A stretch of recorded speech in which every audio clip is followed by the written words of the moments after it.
April 18th, 1906. San Francisco is asleep. Gas lamps flicker along quiet streets. The city sits beside the Pacific Ocean, rich, powerful, and confident. Banks control fortunes. Ships crowd the harbor. Streetcars rattle through busy avenues every day. It is one of the most important cities in America. But beneath the streets, beneath the brick buildings, beneath the wooden houses climbing the hills, the ground itself is under tension. Pressure has been building for decades. Deep below California, two massive pieces of the Earth's crust are slowly grinding against each other. No one in the city knows it yet, but in a few hours, San Francisco will wake up to one of the most destructive earthquakes in American history. Right now, it is the quiet morning before everything changes. San Francisco was not always a great city. Just a few decades earlier, it was a small coastal settlement. Everything changed in 1848. Gold was discovered in California. Within months, ships began arriving from every direction. Fortune seekers flooded into the city. Merchants, bankers, miners, engineers. Some came searching for gold. Others came to sell shovels, food, and tools. San Francisco exploded with growth. Wooden houses spread across the hills. Warehouses filled the waterfront. Banks financed mining operations across the west. By 1906, the gold rush itself is long over, but the wealth it created still flows through the city. San Francisco becomes the financial capital of the American West, a place of ambition, opportunity, and enormous risk. But the greatest risk is hidden underground. San Francisco is unlike any other American city. The land rises and falls sharply. Steep hills cut through the streets. From the top of Nob Hill, you can see the harbor filled with ships. From the markets near the waterfront, you can smell salt air from the Pacific. Cable cars climb steep avenues. Streetcars move thousands of workers across the city every morning. Banks line Montgomery Street. Factories operate along the waterfront, and rows of wooden houses stretch across entire neighborhoods. It feels like a city that will only grow stronger. But cities built quickly often carry hidden weaknesses, and San Francisco has several. By 1906, San Francisco is packed with buildings, elegant hotels, banks made of stone, office buildings rising higher every year. But many structures are not designed for earthquakes. Some are built from brick, heavy, rigid, beautiful, but dangerous. Others are wooden homes stacked closely along narrow streets. Strong winds already test them. But earthquakes? Few people think about them. Small tremors happen occasionally, but nothing large enough to scare the city. So construction continues. Banks grow taller, hotels grow grander, neighborhoods expand farther across the hills. And beneath it all runs one of the most powerful geological boundaries in the world, the San Andreas Fault. April 18th, 1906, begins like thousands of mornings before it. San Francisco slowly wakes beneath a pale early light drifting in from the Pacific. Fog hangs low over the harbor, sliding between the hills and quiet streets. Gas lamps are still burning in some neighborhoods as the first signs of movement begin across the city. At the waterfront, dock workers arrive early, their boots echoing on wooden piers as cargo ships rest silently in the harbor. Bakers are already awake, lighting ovens that will feed thousands of people before the day truly begins. The smell of fresh bread drifts into the streets. Streetcar drivers prepare their routes, checking brakes and cables before the morning rush begins. Newspaper boys wait for fresh bundles to arrive from printing houses. Inside homes across the city, families begin their routines. Coffee boils on stoves. Windows open to the cool morning air. Workers dress for another ordinary Wednesday. Nothing feels unusual. No alarms, no warnings. Just another quiet morning in one of America's busiest cities. But far beneath the streets of San Francisco, something invisible is happening. Deep underground, along a massive fracture in the Earth's crust, pressure that has been building for decades is reaching its limit. And in just a few minutes, the entire city will feel it. Down at the waterfront, San Francisco is already awake. The harbor is the beating heart of the city, a place where the world arrives every single day. Even before sunrise, the docks are busy.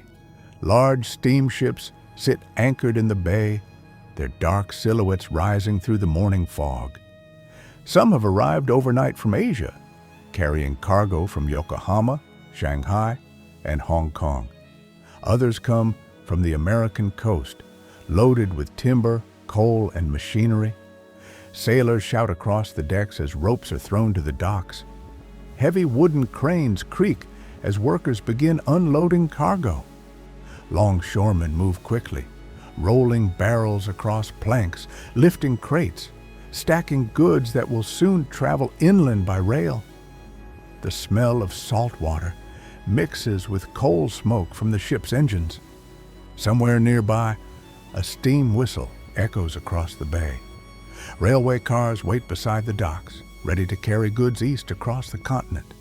Silk, tea, spices, machinery. San Francisco is not just a city, it is the gateway between America and the Pacific. Merchants walk the docks, checking shipments. Clerks record cargo in ledgers. Dock workers drink coffee from tin cups as they prepare for another long shift. Above the harbor, the hills of the city rise sharply. Rows of houses climb the slopes. Banks and office buildings dominate the downtown skyline. From the waterfront, everything looks strong, prosperous, permanent. Few people here think about earthquakes. Yes, small tremors sometimes shake California, but they are brief, forgettable. Most residents believe the city is stable, safe. After all, San Francisco has grown into one of the richest ports in the world. Trade is booming, business is thriving, and the harbor keeps moving, ship after ship, crate after crate, as if the rhythm of the city will continue forever.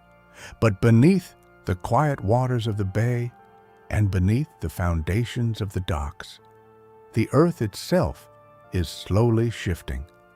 A massive geological boundary runs just miles away from the city. For decades, two enormous plates of the Earth's crust have been locked together there. Pressure builds silently, year after year, millimeter by millimeter, no sound, no warning, just a slow accumulation of energy waiting for the moment it can finally break free.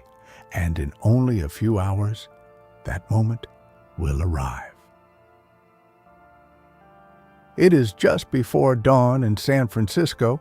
The sky above the bay is still dark, with only the faintest gray line beginning to appear on the horizon. A cool ocean wind moves quietly through the streets, carrying the smell of salt water and coal smoke from the harbor. Most of the city is still asleep. Inside, wooden houses scattered across the hills, families lie under heavy blankets, resting before another workday. In boarding houses near the docks, sailors and laborers sleep in crowded rooms after long night shifts. Gas lamps flicker along quiet streets. A few early workers are already awake. Bakers open their ovens, feeding coal into iron furnaces that glow orange in the dim light. The smell of fresh bread slowly spreads through nearby blocks. Down by the waterfront, fishermen prepare their boats in the darkness, loading nets and crates before the sun rises over the Pacific. Streetcar operators begin preparing their routes for the morning rush. Horses shift slowly in stables, waiting for another day of pulling wagons through the steep streets. Nothing feels unusual, no alarms, no warning, just another quiet morning in one of the richest and fastest growing cities in America. But deep beneath the hills of San Francisco, something enormous is happening. For decades, two massive sections of the Earth's crust have been locked together along the San Andreas Fault. They have been slowly pushing against each other, building pressure year after year. Now that pressure is reaching its limit. At exactly 5:12 a.m., the ground beneath the entire city will suddenly release that tension, and in a matter of seconds, San Francisco will be violently shaken awake. At first, it doesn't feel like an earthquake. It feels like something distant. A deep vibration rising slowly through the ground. Some people later say it sounded like a train approaching underground. A low, rolling rumble moving beneath the city. Windows begin to rattle. Beds shake slightly. Dishes tremble inside kitchen cabinets. For a moment, many people remain confused, half awake, trying to understand what is happening. Then the shaking suddenly grows stronger. The floor moves sharply beneath people's feet. Walls creak. Picture frames fall from walls. And within seconds, the entire city begins to shake violently. The ground rolls and waves. Streetcar cables snap and whip through the air. Brick walls crack open with loud explosions of dust and stone. Chimneys collapse through rooftops. Glass shatters across the streets. Inside buildings, furniture slides across rooms as if pushed by an invisible force. People rush outside in panic, barefoot and disoriented as the ground beneath them continues to move. Some streets begin to split open. Others sink slightly as the earth shifts beneath the foundations. The violent shaking lasts less than a minute. But in that short moment, thousands of structures across San Francisco are already damaged or collapsing. And as the rumbling finally begins to fade, a strange silence spreads across the city. Dust fills the morning air. People stand frozen in the streets, staring at cracked buildings and fallen walls. For a brief moment, many believe the worst is already over. But they are wrong, because the earthquake has only started the disaster. What comes next will destroy even more of the city than the shaking itself. Downtown San Francisco suffers the most devastating damage. Montgomery Street, the financial heart of the city, begins to crumble. Banks, offices, and grand hotels that once symbolized wealth and power now shake violently as the ground rolls beneath them. Heavy brick buildings split apart. Facades collapse into the streets below. Windows explode outward, showering sidewalks with glass and stone. People run into the streets in confusion and terror. Streetcar tracks twist as the ground shifts. Entire sections of pavement crack open. Water mains burst beneath the city, flooding some streets while leaving others dry. On the steep hills, houses slide from their foundations. Dust rises into the air, turning the morning light gray. In less than a minute, the proud center of San Francisco, the economic capital of the American West, is transformed into a landscape of broken walls, shattered streets, and collapsing buildings. Across San Francisco, fires begin to spread, gas leaks ignite, kitchen stoves overturn, broken pipes mean firefighters struggle to find water. Entire neighborhoods begin to burn. The earthquake has damaged the city, but the fires will destroy even more. Over the next 3 days, flames will sweep across San Francisco. Thousands of buildings will disappear. Hundreds of thousands of people will lose their homes. The earthquake has ended, but the real catastrophe is only beginning. When the shaking finally stops, San Francisco is no longer the city it was only minutes before. Entire blocks lie in ruins. Streets are covered with broken brick, shattered glass, and fallen chimneys. Buildings that once symbolized wealth and power, banks, hotels, office towers, now stand cracked, leaning, or completely collapsed. But the destruction is only beginning. Across the city, fires start to appear. Gas lines have ruptured during the earthquake. Kitchen stoves have been overturned. Oil lamps have shattered across wooden floors. With water pipes broken and hydrants dry, firefighters struggle to control the flames. Small fires quickly grow into walls of fire. Wind pushes the flames through entire neighborhoods.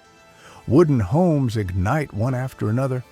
Warehouses along the waterfront burn fiercely, sending thick columns of smoke into the sky. For 3 days, the fires continue to spread across San Francisco.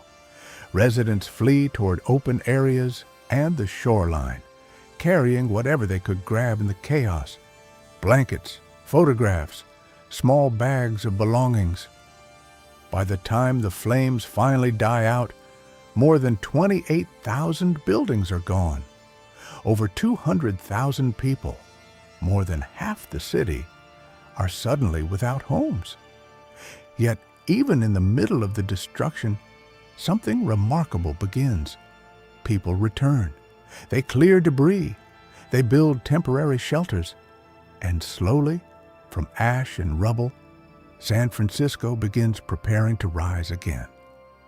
The scenes you've just experienced recreate San Francisco in the hours before the great earthquake of 1906. The streets, the harbor, the buildings, all visualized using artificial intelligence to bring historical moments back to life. Technology now allows us to step inside the past and see how ordinary moments can stand right before extraordinary events. Because sometimes history doesn't begin with chaos. Sometimes it begins with a quiet morning when everyone believes the day will be completely normal until the ground moves.